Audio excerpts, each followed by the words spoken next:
여러분 안녕하십니까? 여러분들하고 오늘 정보과학 연구 주제 선정에 대해서 살펴보게 된 부산대학교 오교인 교수입니다. 여러분들이 오늘 살펴볼 주제는 정보과학의 연구 주제인데요. 이 과학이라는 것이 영어로 하면 사이언스죠. 사이언스인데 정보과학은 사이언스 말고도 공학하고도 관련이 깊어요. 공학은 여러분들 엔지니어링이라고 하죠. 엔지니어링이라고 하고 얘는 사이언스라고 하는데 또 게다가 정보는 데이터잖아요. 데이터는 넘버하고도 관련이 깊거든요.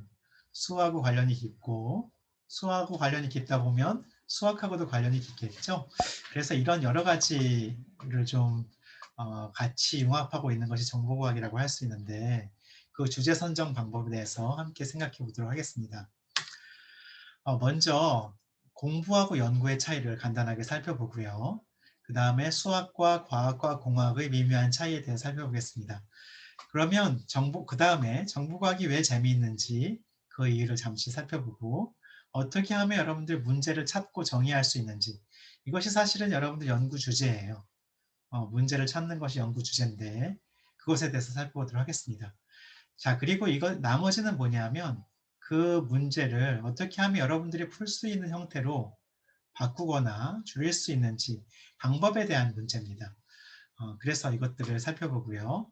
여기서 다 하지 못한 얘기를 여러분들이 더 살펴볼 수 있는 유용한 자료 포인트를 몇 개 살펴보도록 하겠습니다. 공부하고 연구의 사전적인 의미는 어떻게 차이가 있냐면 여러분들 제가 한번 사전을 찾아봤어요. 그랬더니 공부는 학문이나 기술을 배우고 익히는 거라고 나와 있어요. 그리고 연구는 어떤 일이나 사물에 대하여 깊이 있게 조사하고 생각하여 진리를 따져보는 일이라고 나와 있어요.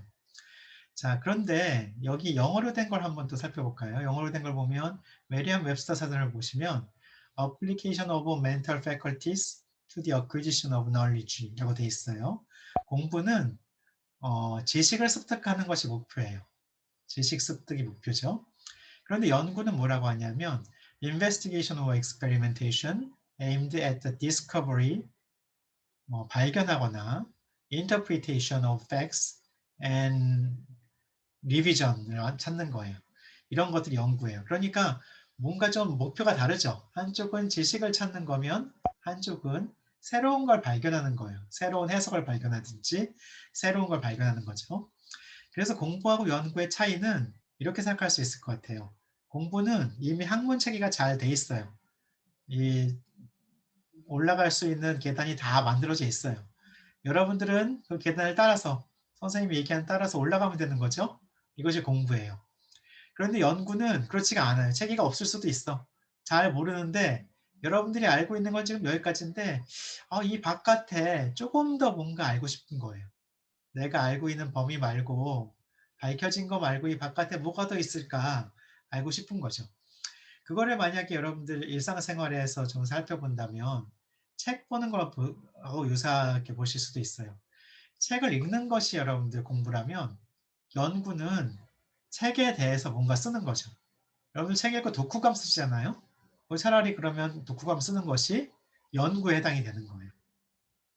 스포츠 경기하고도 연관성을 살펴볼 수 있는데 여러분들이 스포츠 선수들이 막 열심히 하는 걸 봤어요? 관중이죠. 관중일 때는 공부라고 할 수 있죠. 이 선수가 이렇게 해서 공격을 했구나 라는 걸 이해할 수 있잖아요. 그렇죠? 그런데 연구는 여러분들이 선수가 돼서 뛰는 거예요. 자, 그러면 여러분들 어떤 게 더 재밌겠습니까?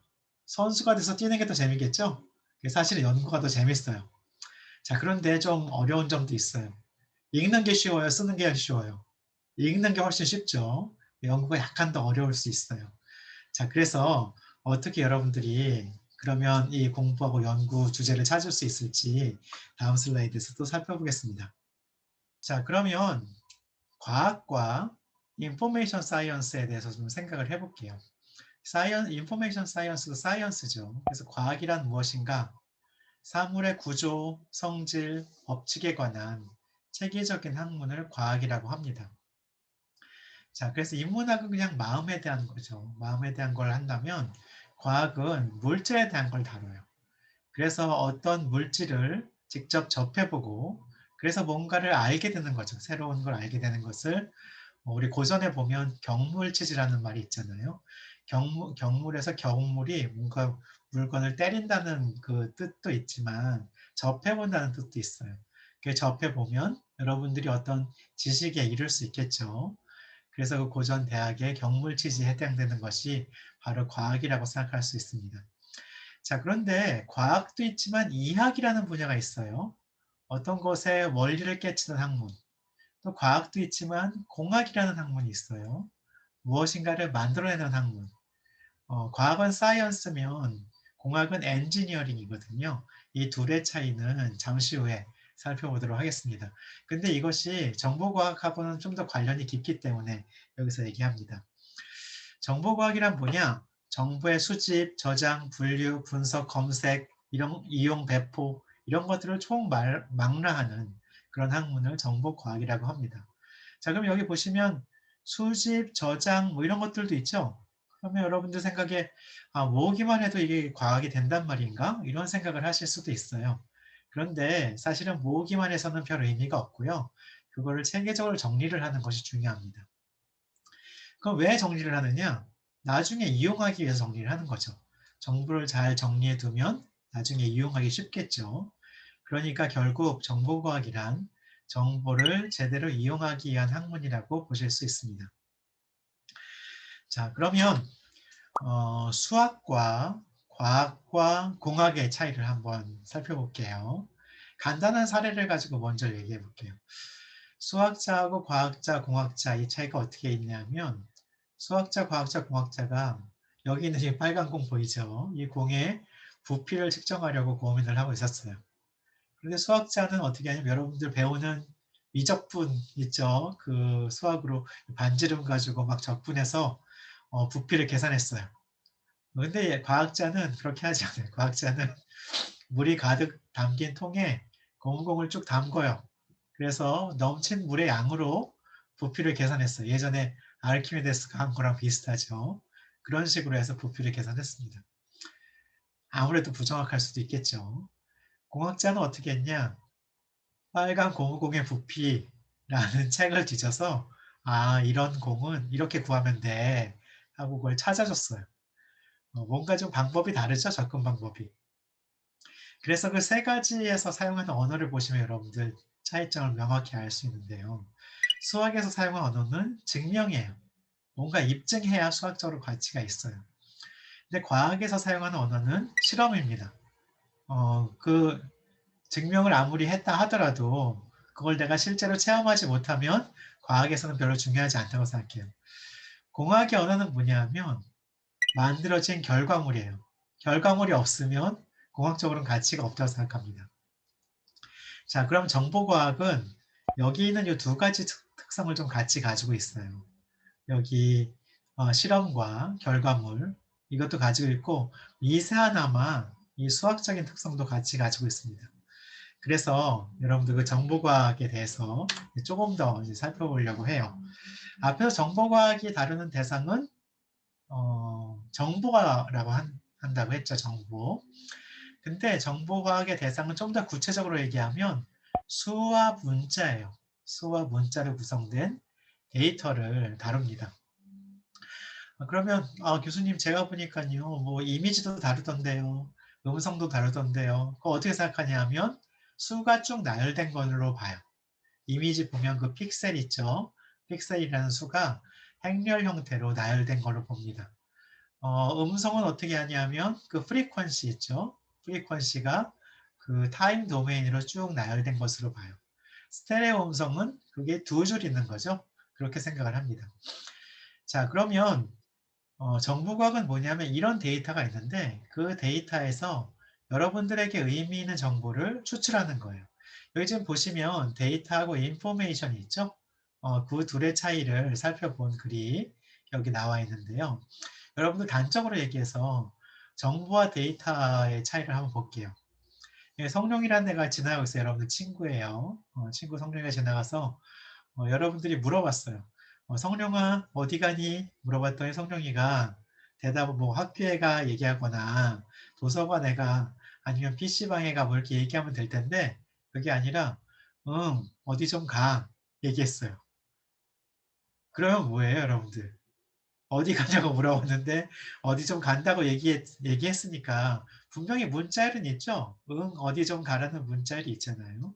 데이터인데 정보 입장에서 보면 아무 정보가 없죠. 가는 거 알고 있는데 뭔가 대답을 했는데 차이가 없죠.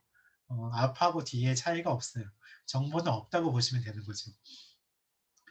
자, 이처럼 데이터가 있어도 여러분들한테 중요한 건 정보가 될 텐데요. 정보과학은 왜 어렵냐면 여러분들 눈에 보이지 않는 대상을 다뤄요. 예를 들어서 앞에서 좀 전에 정보가 0이라고 했잖아요. 근데 여러분들 그 0이라는 그 개념, 0이 진짜 있나요? 0이 뭐예요? 0이 있어요? 0이 있으면 어디, 여기 있어요, 여기? 여기 이게 0이에요? 그 생각나네. 여러분들 옛날에 수학 문제에서 여기 이렇게 뭐 여기 4라고 돼 있고 5라고 돼 있어요. 직각삼각형이에요. 직각삼각형인데 여기에 x가 있고 문제가 find x였어요. x를 찾아라. 이렇게 했는데 여러분들 잘 모르는 사람이 학생이 뭐라고 썼냐면 찍 긋고 here 여기 있다고 이렇게 했어요. 자, 그러면 이렇게 0이 딱 있다고 보여줄 수 있나요? 자, 근데 그렇지가 않죠. 사실은 0이라는 건 좀 추상적인 개념이잖아요. 0을 만들려면 뭔가 있는 대상을 생각을 해야 없다는 걸 얘기할 수 있죠. 그래서 눈에 보이지 않는 어떤 개념적인 걸 다룬다는 거죠. 자, 근데 수학은 또 딱 떨어지는 답이 있잖아요. 그런데 정보과학은 딱히 정답이 없는 경우가 많아요. 예를 들면 여러분들 이거 좀 아웃데이트된 얘기인데 리니지가 재밌나요? 쿠키런이 재밌나요? 뭐 성격이 다르잖아요. 그렇죠? 마치 뭐 짜장면이 맛있나요? 짬뽕이 맛있나요?랑 비슷하게 딱히 정답이 없죠. 그래서 그 IT가 좀 어렵습니다. 자, 그런데도 수학하고 비슷한 대상을 다뤄요. 여기 보시면 맵, 람다, x 뭐 이렇게 돼 있는데 이 람다 x라는 것이 람다 x, x 곱하기 2가 파이썬에서 무슨 얘기냐면 이런 함수를 얘기해요. 어떤 함수인데 여기 x가 들어가면 여기서 나오기는 x의 제곱이 나오는 이런 함수를 얘기하는 거예요. 그 함수를 0부터 11까지 적용하는 거예요. 그러니까 이 맵이라는 것도 그렇고 람다라는 그런 것도 그렇고 여러분들이 뭐 수학하고 좀 유사하죠. 비슷한 대상을 다루는데 정확히 수학은 아니죠. 그렇죠? 자, 그래서 좀 어려워 보이는 거죠. 수학 좀 어렵잖아요. 자, 그리고 마지막 이거는 되게 단순한 것을 다뤄요. 정보는 0이라고 했는데 그걸 좀 고차원적으로 다뤄요. 뭐냐면 정보는 0이다라는 말 자체에는 정보가 있나요? 뭐 이런 걸 또 생각할 수가 있어요. 그러니까 결국 무슨 얘기냐면 정보는 0이다라는 이 텍스트를 가지고 뭔가 그거에 대해서 또 생각을 하잖아요. 거기에서 정보를 또 생각하죠. 그런 것들을 뭐라고 하냐면 메타 띵킹이라고 하는데요. 메타 띵킹. 어떤 내가 생각하는 거를 대상으로 또 생각을 해요. 생각에 대해서 또 생각을 하는 거죠. 정보에 대해서 또 정보가 있는지 보는 거 이런 것들을 다루기 때문에 좀 어려울 수 있어요. 자, 그런데 어렵기만 하냐? 그렇지가 않아요. 재미있는 이유가 있는데요. 어, 첫 번째로는 생활하고 관련이 아주 깊어요. 예를 들면 여러분들이 과학을 한다고 하면 과학에서 실험하잖아요. 시험관이 있어야 실험을 한다고 해보죠. 끓는 점 알아보기 위해서. 시험관이 없는 집은 많죠? 여러분들 집에 시험관 하나씩 가지고 있어요? 아니죠. 저희 집에도 없어요. 그런데 집에 수가 없는 집이 있나요? 달력만 봐도 수가 있고 그 다음에 시계 봐도 수가 있죠. 수가 없는 집은 없어요. 초파리가 없는 집은 또 많죠. 여러분들 실험용 초파리 뭐 여름에 많이 생기긴 하지만 겨울엔 없죠. 그런데 글자가 없는 집이 있어요? 없죠. 일상생활에서 정보는 데이터는 무지하게 쉽게 접할 수가 있습니다. 그리고 두 번째 재미있는 이유는 결과를 일단 확인할 수 있어요. 리니지가 재밌는지 쿠키런이 재밌는지 해보자 이거예요. 일단 실행해 볼 수 있죠. 그리고 실행해 보면 정확히 답은 없어도 분석할 결과를 쉽게 얻을 수가 있어요. 자, 그렇기 때문에 정보과학이 여러분들이 좀 쉽게 접근할 수 있는 거예요. 그다음에 세 번째는 수학이 관련이 있긴 하지만 수학을 잘 몰라도 돼요. 수학에 서툴러도 찾아가면서 할 수 있어요. 여러분들 수학을 잘한다고 해서 항상 말을 잘하진 않잖아요, 여러분들. 수학 잘하는 그 모범생도 말에 서투른 그런 학생들이 많을 텐데 마찬가지로 또 말을 또 잘한다, 국어나 영어를 잘한다고 해서 프로그램을 또 잘하거나 이런 건 아니죠. 근데 정보과학은 여러분들 수학, 영어 잘 못해도 프로그램 잘하면 잘 다룰 수 있으면 그러면 거기서는 최고가 되는 거죠. 그렇죠? 그래서 어 정보과학이 여러분들 수학이나 국어, 영어 이런 것들보다 다른 과학 교과보다 재밌는 것이 되겠습니다. 자, 그러면 어떻게 리서치 토픽을 구할 것인가? 이거 역대 수상작을 제가 한번 찾아봤어요. 여러분들 좀 관심이 되나 싶어서 2020년도 성과에서 살펴봤는데요. 2020년도하고 그 전에서도 살펴본 것 같아요. 교내 와이파이 중계기의 효율적인 배치 방법에 대한 연구, OTP 난수 발생 시스템을 접목한 스마트 도어락, 비튼 변환을 이용한 새로운 안무화 방법, EEG와 딥러닝을 이용한 한글 텍스트 입력, ASMR의 스트레스 감소 효과의 과학적 검증을 통한 우리 학교 맞춤형 ASMR 개발 및 적용, 1인 가구를 위한 세이브 폼 만들기, 이런 것들이 지금 역대 수상작인데요. 여러분들 좀 어떤 느낌이 드시나요? 실용적인가요? 실용적인 것 같긴 해요. 왜냐하면 여기 스마트 도어락 같은 거 보통 있잖아요. 그 다음에 여러분들 저거 보면 TV 그런 프로그램 보면 ASMR 나오잖아요. 그렇죠? 한글 입력하는 거 여러분들 중요하죠. 와이파이 항상 쓰잖아요. 그게 우리 주변에 있는 것들하고 좀 관련이 된다는 거죠. 1인 가구 요즘 문제가 되고 있잖아요. 1인 가구 있을 때 갑자기 뭐 쓰러졌거나 하면 누군가가 도와줄 사람이 없죠. 암호화도 여러분 정보를 보호하기 위해서 암호화 같은 거 필요하잖아요. 실용적이라는 생각은 들어요. 창의적인가? 창의적인지 한번 보면 효율적인 어떤 배치 방법을 생각하는 거예요. 지금까지 별 생각 없이 봤던 어떤 배치 방법. OTP를 같이 이용한대요. 비튼 변환 이용한다고 해요. EEG는 두뇌 그 뇌파를 검출해내는 거거든요. 그리고 스트레스 감소 효과가 있대요. 로봇을 이용한대요. 창의적인 생각이 들죠. 자, 그래서 여러분들 이 과거의 수상작을 보면 실용적이고 창의적이라는 생각이 듭니다. 자, 그런데 여러분들 여기서 중요한 거 한 가지가 빠졌어요.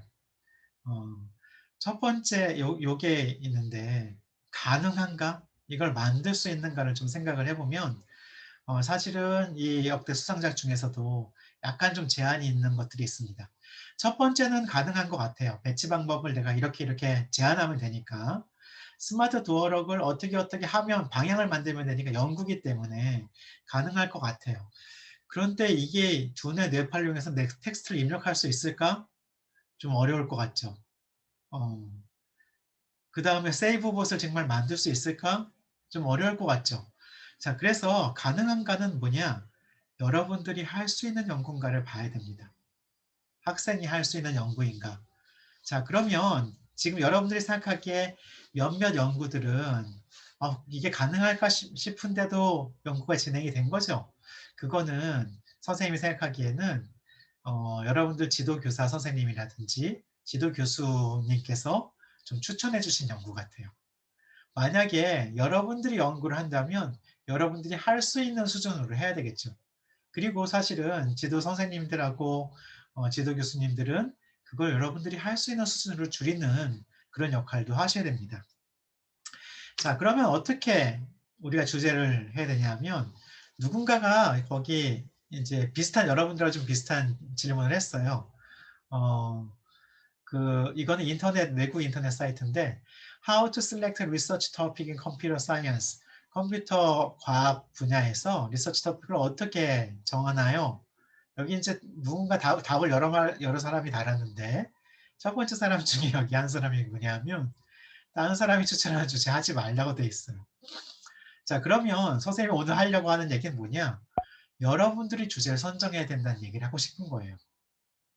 다른 사람들이 추천하는 주제를 하게 되면 무슨 문제가 있냐면 연구자가 주도적으로 찾지 않으면 현실과 괴리가 있겠죠. 현실과 괴리가 있기 때문에 아까처럼 실현 가능한가 생각해 보면 좀 아닌 것 같은 연구가 많이 있어요. 그리고 이게 사실은 더 중요한데요. 이거 주도적으로 찾지 않은 주제는 여러분들이 원해서 하는 게 아니잖아요.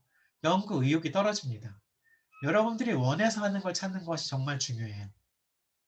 그리고 세 번째로는 수동적 연구 주제에 대해서는 여러분들이 배경 지식이 없어요. 왜냐하면 그 문제가 어떻게 나왔는지에 대해서 여러분들이 그 배경을 알지 못하기 때문에 이것도 문제가 됩니다. 자, 그러면 일단 주도적으로 해야 된다는 거죠. 자, 그러면 문제를 어떻게 찾아야 되느냐?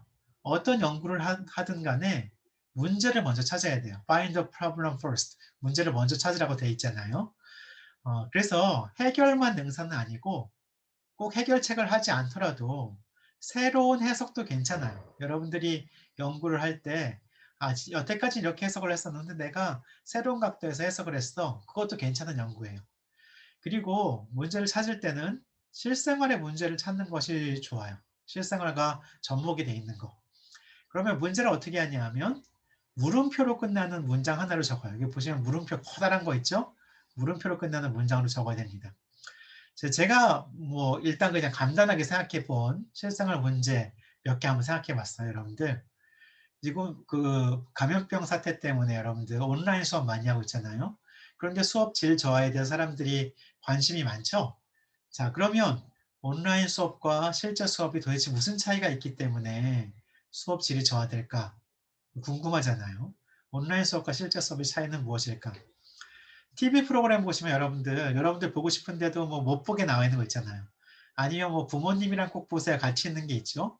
TV 프로그램의 시청 연령은 도대체 어떻게 결정되는 것인가? 그다음에 여러분들 국정교과서라고 하지만 여러분들 여러 가지 교과서가 있잖아요. 교과서마다 도대체 어떤 차이가 있을까? 여러분들 게임하고 싶어 하는 사람들이 게임 다 싫어하죠? 선생님들 하지 말라 고 뭐 부모님도 좀 작게 하라고 하고 줄이라고 하고 이렇게 하죠. 게임은 정말 해로운가? 그다음에 여러분들 그 학교 선생님들한테도 배우지만 학원 가기도 하죠. 학원에서 일타 강사라고 하는 그 유명한 강사들 있잖아요. 일타 강사의 강의는 정말 들을 만한가? 지난번에 강원도에서 큰 산불이 일어났었죠. 대규모 산불을 아예 초장부터 없애는 방법은 없을까? 뭐 이런 문제도 생각할 수 있어요.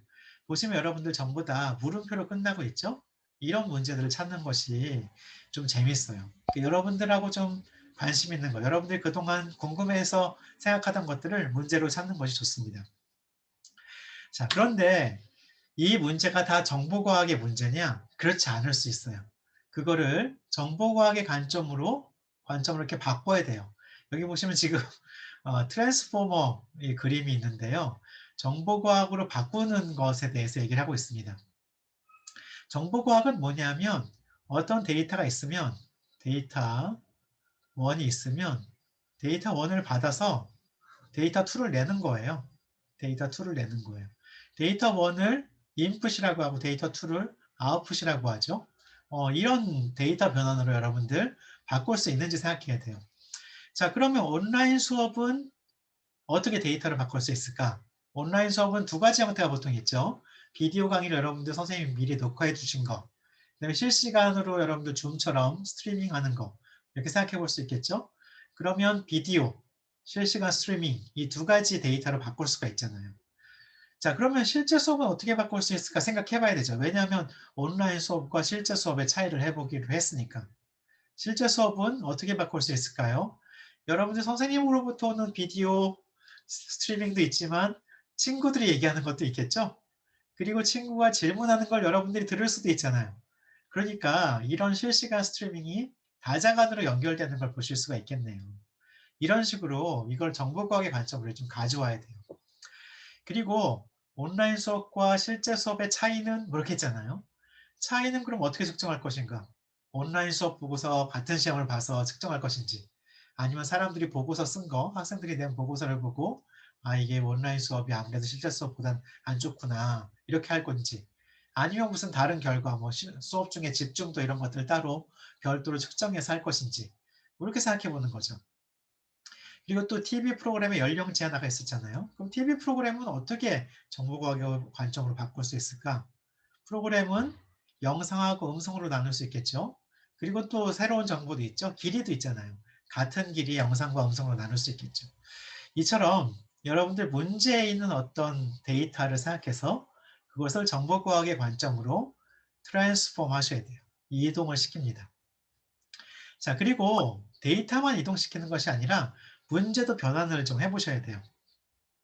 예를 들면 온라인 수업과 실제 수업의 차이는 무엇일까? 여러분들 궁금증은 거기서 시작을 했지만 만약에 차이를 여러분들이 알게 됐어요. 그러면 조금 더 실용적인 건 뭐예요? 온라인 수업을 실제 수업처럼 효과를 높이는 게 어떤 방법이 있을까? 이게 정말 중요한 거죠. 왜냐하면 온라인 수업이 불필요하면 우리가 하지 않았을 테니까. 또 그리고 게임은 꼭 해로운 것인가? 라는 질문이 있다면 게임이 해로운지 보는 것보다 학습에 도움이 되는 게임 요소를 우리가 끄집어낼 수는 없을까? 끄집어낼 수 있다면 그것을 실제 학습에 적용하는 방법은 없을까? 이런 걸 생각해 볼 수 있겠죠. 그래서 여러분들 문제도 이렇게 원래 있던 문제를 여러분들 정보과학의 관점의 문제로 이렇게 좀 더 좁히면서 바꾸실 수가 있습니다. 자, 그러면 이렇게 결정이 되면 여러분들 관련 연구를 조사해야 돼요. 왜냐하면 여러분들하고 같은 연구, 사람들 생각이 비슷비슷하거든요. 같은 연구를 누군가 이미 해결하지 않았나 조사해야 됩니다. 정보과학의 관점으로 이동하거나 문제 변화는 쉽게 이루어지는 게 아니에요. 그런데 여러분들이 관련 연구를 조사하면 아, 걔들이 이렇게 해결 방법을 했구나. 그럼 나는 이렇게 한번 해보면 되겠다라는 아이디어를 얻을 수 있어요. 관련 연구를 조사하는 방법은 매우 간단해요. 먼저 어떻게 할 수 있냐면 키워드를 추출하는 거예요. 여기 보시면 문제에 나타난 핵심을 찾는다는 거죠. 온라인 수업과 실제 수업할 때 온라인 수업이라는 키워드가 있죠. 그리고 수업의 효과라는 키워드도 있죠. 게임이라는 키워드도 있죠. 게임하고 학습, 게임을 학습에 이용한다면 뭐 이럴 때는 학습이라는 키워드가 있죠. 이거 가지고 검색을 해요. 그 유사한 단어를 또 정리해요. 똑같이 안 하고 온라인 수업은 원격 수업하고 유사하겠죠. 수업 효과, 교육 효과, 게임, 게임화, 뭐 교육, 학습은 교육, 뭐 이런 식으로 유사한 단어를 정리해요. 그리고 이 단계에서는 영어로도 용어를 좀 정리하는 것이 필요해요. 그래서 문헌조사는 이제 도서관, 인터넷으로 고고 가서 막 검색하시는 거죠. 그래서 나온 결과가 되게 많을 거예요. 그걸 이제 정리하시는 게 두 번째 단계가 되겠습니다. 정리는 어떻게 하시냐 하면 여러분들 나름대로의 라이브러리를 만든다고 생각하시면 돼요. 실제 라이브러리가 있지만 실제 여러분들 도서관에 갔잖아요. 도서관 엄청 많죠. 거기 자료들이 엄청 많죠. 인터넷은 더 많죠. 인터넷 여기 자료가 있으면 여기서 여러분들이 관심 있는 걸로 필터링하죠. 이 필터링에서 들어온 것들을 여러분들만의 도서관으로 정리하는 거예요. 무슨 도서, 무슨 도서, 무슨 도서, 무슨 도서, 무슨 도서 이렇게 여러분들만의 도서관으로 정리를 하는 겁니다. 자, 연구 논문을 검색할 때 재밌는 사이트 학술연구정보서비스, 한국학술정보, 국회 전자도서관, 구글 학술검색 다 무료인 사이트예요. 여기서 아까 했던 그런 키워드를 검색하시면 됩니다. 그리고 나만의 도서관을 만들 때는 먼저 그 논문 제목들, 연구 제목들을 보고 관련성이 높은 자료를 먼저 선별해요. 그래서 만약에 2020년도에 김수현이라는 사람이 쓴 연구가 온라인 수업의 효과를 높이는 방안에 대한 연구 이런 게 있었다고 해봐요. 그러면 김소연 2020 이래서 번호를 다 붙여요. 이 번호를 붙이는 거는 우리나라 사람들은 이름을 붙이면 되고요. 외국 사람들은 여기 보통 뭘 붙이냐면 성을 붙여요. 성. 패밀리 네임 있죠? 라스트 네임. 왜냐하면 걔들은 라스트 네임이 좀 특이한 경우가 많거든요. 우리나라는 사실은 이름이 특이한 경우가 많잖아요. 김 씨는 많은데 이름이 특이한 경우가 많잖아요. 근데 외국은 그렇지 않아요. 이름은 뭐 데이비드, 토머스 다 비슷비슷한데 레스트 네임이 다른 경우가 많거든요. 레스트 네임이 그 가문을 나타내기 때문에. 그래서 거기에다가 고유의 번호를 붙입니다. 자, 이렇게 해서 여러분들이 도서관을 만들면 자료의 중요성에 따라서 그 검토의 우선순위를 매겨요. 이걸 제일 먼저 봐야 될 것 같아. 이거는 그다음에 보면 될 것 같아 해서 하나씩 검토합니다. 그리고 그거를 검토한 자료를 관련성에 따라서 분류해요. 아, 얘는 꼭 봐야 되는 자료. 얘는 꼭 보진 않아도 되지만 배경 지식을 알기 위해서 좀 필요한 자료들. 이렇게 해서 조금 이 분류를 합니다. 자, 그러고 나면 여러분들 거기에서 연구 결과를 봤잖아요. 다른 사람들의 관련 연구 조사를 보고 연구 문제를 다시 조정해야 될 필요가 있어요. 이때 앞에서 얘기한 연구 문제 변환 기법 활용할 수 있어요. 그리고 연구 문제를 조정할 때 융합 연구의 기회가 드러날 수도 있어요. 나는 그 온라인 수업에 대해서 이렇게 했는데 스코프를 좀 줄이다 보니까 정보과학하고 큰 상관이 없는 어떤 다른 분야의 수업에 대해서 관심이 있더라. 그게 늘어날 수도 있는 거죠. 그리고 연구 범위를 조정할 때는 특히 뭐가 중요하냐면 여러분들이 할 수 있는 수준으로 줄이는 게 중요해요. 근데 연구 문제 자체를 바꾸는 건 아니에요. 수준을 좀 줄이는 거예요. 예를 들면 거기서 연구 제목이 변경될 수도 있는데 온라인 수업의 효과를 높이는 방안은 무엇일까가 여러분들 원래 그거였다면 온라인 수업이 되게 많은 수업이 있을 거잖아요. 그중에서 음악 교과의 온라인 수업 효과를 높이는 방안은 무엇일까? 이런 식으로 좀 줄일 수 있는 거죠. 작은 범위로 이렇게 줄일 수 있는 거고 온라인 수업이 만약에 비디오랑 스트리밍 있잖아요. 그중에서도 스트리밍 뭐 이걸로 줄인다든지 이런 방법들이 있을 수 있어요. 자, 그리고 도구를 사용하실 수 있어요. 여러분들 도구 사용은 왜 필요하냐면 이렇게 문제를 줄인 다음에 여러분들 도구를 이용해서 이렇게 하면 한번 해볼 수 있을 것 같은데 이걸 한번 생각하는 거죠. 그래서 정보과학의 경우에 도구는 하드웨어, 소프트웨어로 나눠지는데 하드웨어의 경우에는 센서를 통해서 데이터 수집하고 액추에이터로 데이터를 구동하잖아요. 소프트웨어는 데이터를 입력으로 받고 또 출력으로 내잖아요. 둘 다 데이터를 변환하는 관점에서 보시면 됩니다. 자, 도구를 사용하기 전에 고려할 사항은 여러분들이 이 도구를 가지고 무엇을 입증하고 싶은지 그걸 좀 확실히 해야 돼요. 내가 알고 싶은 내용을 먼저 알아야 되는 거죠. 필요하다면 간단한 테스트 시나리오를 먼저 생각해 두는 게 좋아요. 이게 들어오면 이게 나올 것 같은데 정말 그런지 확인해 보고 싶다. 이런 것들을 좀 생각해야 되는 거예요.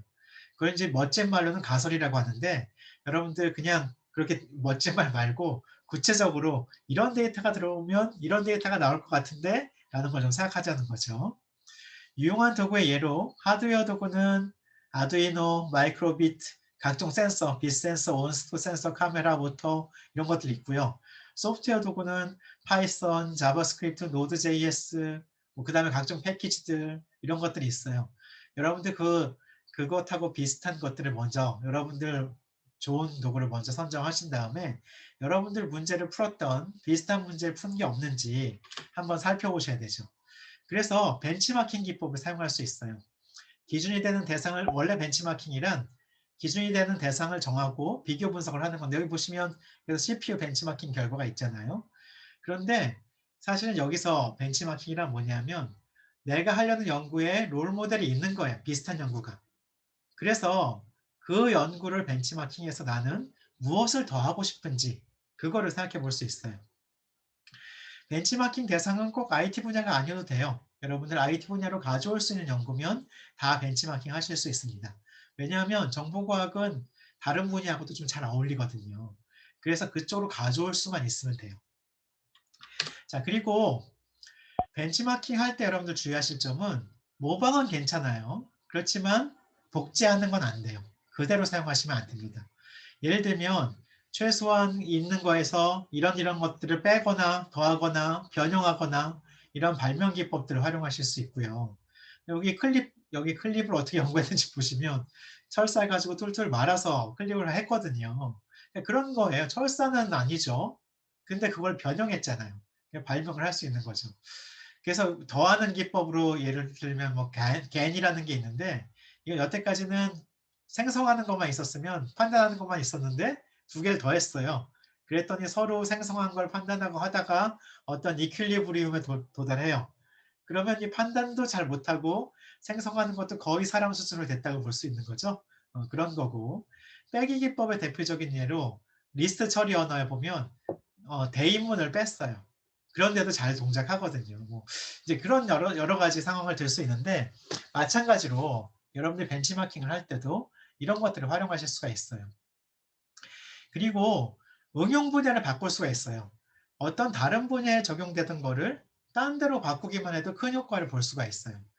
여러분들 자바라는 유명한 언어 아시죠? 원래는 임베디드 시스템, 뭐 냉장고나 TV 같은 데 넣으려고 했던 거예요. 근데 거기에 들어가기 너무 힘들었어요. 그래서 어디에 들어갔냐 하면 웹브라우저로 가져왔어요. 그래서 엄청나게 성공을 거뒀죠. 그러니까 도메인만 살짝 바꿔도 성공할 수가 있어요. 그리고 벤치마킹 할 때는 새로운 분야를 찾는 게 좀 좋아요. 사람들이 많이 시도하는 분야는 뭐 관련 연구가 많다는 장점이 있는데 문제는 할 만한 걸 이미 다 해놨을 수 있어요. 그러니까 여러분들이 여기에 기법을 활용하되 다른 사람이 시도하지 않은 분야에 적용하면 '아 이거 정말 신선한데?' 라는 그런 주목을 받으실 수 있습니다. 자 이렇게 해서 도구하고 벤치마킹을 하다 보면 여러분들 간단하게 한번 만들어 보셔야 돼요. 망원경의 역설이 있거든요. 망원경의 역설은 뭐냐면 여러분들이 망원경을 만들 때 직경 10m 짜리 망원경 하나를 만드는 게 직경 5m와 10m 두 개를 만드는 것보다 더 오래 걸려요. 신기하죠? 하나 만드는 게 더 오래 걸려요. 왜 그러냐면 5m를 만들어 보면서 짧게 걸리겠죠. 만들어 보면서 쌓은 지식이 10m를 만들 때 이용되기 때문에 그래요. 그래서 어떤 일을 바로 시작하는 것보다 작은 규모의 일을 조금 해 보는 게 도움이 돼요. 그때 사용할 수 있는 게 바로 프로토타이핑인데 프로토타입이란 '이런 형태로 되겠지.'라는 걸 한번 여러분들 만들어 보는 거예요. 그러니까 모형을 만들어 본다고 생각하시면 돼요. 그래서 여러분들 연구는 응용 연구든 이론 연구든 산출물이 있어야 되잖아요. 그게 중요하다고 했었죠. 산출물은 소프트웨어나 하드웨어나 복합체일 수도 있는데 심지어 증명이 될 수도 있어요. 정보과학에서는 프루프도 되게 중요한 산출물이 됩니다. 자 그런데 심지어 증명이라고 하더라도 '이런 흐름으로 증명이 되겠지.'라는 걸 여러분들 먼저 한번 쫙 해 봐야 돼요. 그렇게 해 보면 연구에 대해서 여러분들이 확신을 가질 수 있고 중간중간을 어떻게 연결하겠다는 그 아이디어가 생길 수가 있어요.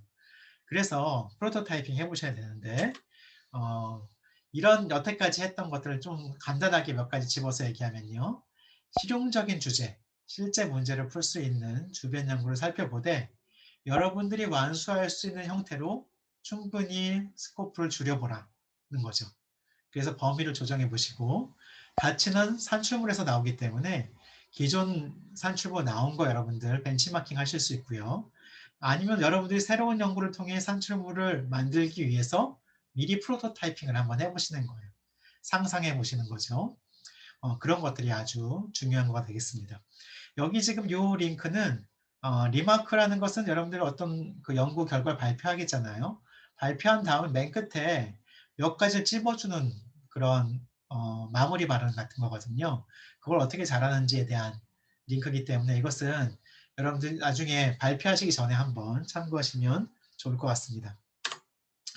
자, 더 관련 연구 조사하는 거나 프로토타이핑에 대해서 다른 조사들이 있고요.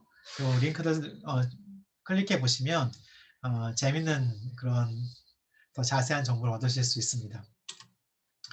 자, 여태까지 한 얘기 좀 요약해서 말씀드리겠습니다. 정보과학 분야의 연구는 어차피 연구기 때문에 한 주제를 좀 파고들어야 돼요. 그리고 정보과학은 컴퓨터만 있으면 누구나 시작할 수 있다는 장점이 있어요. 그리고 문제를 찾을 때는 실생활에서 실제 필요와 연관된 것을 찾는데 실제 문제는 물음표로 끝나는 한 문장, 물음표로 끝나는 한 문장으로 기술하라는 거죠. 그러면 여기에서 키워드 뽑아낼 수 있잖아요. 키워드 1, 키워드 2, 키워드 뽑아낼 수 있으면 이 키워드를 가지고 관련 연구 조사하죠. 여러분들 나름대로의 도서관을 만들어요. 그리고 그걸 한번 분석해 보신 다음에 주제를 좀 바꾸셔야 될 필요도 있어요. 자, 그러니까 여러분들 주제 선정하기 전에 관련 연구 조사도 좀 같이 해야 되는 거죠. 그리고 벤치마킹과 프로토타이핑. 여러분들이 하려는 연구가 이미 다 이루어진 경우에는 다른 연구를 벤치마킹할 수도 있어요. 그래서 그 연구를 확장하거나 변형하거나 이러실 수 있고요. 프로토타이핑을 통해서 여러분들 최후의 산출물을 미리 가늠해 볼 수 있는 거죠. 그런 것도 필요하게 되겠습니다. 이상으로 여러분들 연구 주제를 선정하는 방법에 대해서 간단하나마 살펴봤는데요. 여러분들한테 끝으로 말씀드리고 싶은 것은 연구의 본질입니다. 연구의 본질을 알려면 연구를 누가 먼저 제일 시작했을까? 그걸 생각해 보시면 돼요. 그 연구를 먼저 생각한 사람은 그거를 푸는 것이 재밌어서 시작을 했을 거예요. 그래서 연구의 본질은 여러분들 딴 것도 아니고 재미예요, 재미. 재미가 연구의 본질입니다. 그래서 여러분들이 궁금한 것을 확인하는 재미, 상상한 것을 직접 만들어 보는 재미, 팀원과 함께 얘기하면서 함께하는 재미, 이런 여러 가지 재미가 있기 때문에 여러분들 좋은 주제를 선정해서 이런 재미를 느껴보시기 바랍니다. 연구 주제 선정에 대해서 조금 더 말씀드리면 여러분들이 하고 싶은 걸 먼저 찾는 것이 먼저예요. 그리고 그것을 실제 문제와 연결해서 해결하면 그 연구의 가치가 그 같은 문제를 고민하고 있는 타인에게 전달이 됩니다. 자, 그러면 여러분들 타인한테도 인정받는 연구가 될 수 있겠죠. 그래서 여러분들 모두들 재밌는 연구를 진행하시기 바랍니다. 이상으로 간단하나마 연구 주제 찾기에 대해서 강의를 마치겠습니다. 여러분들 장시간 동안 수고하셨습니다. 수고하셨습니다.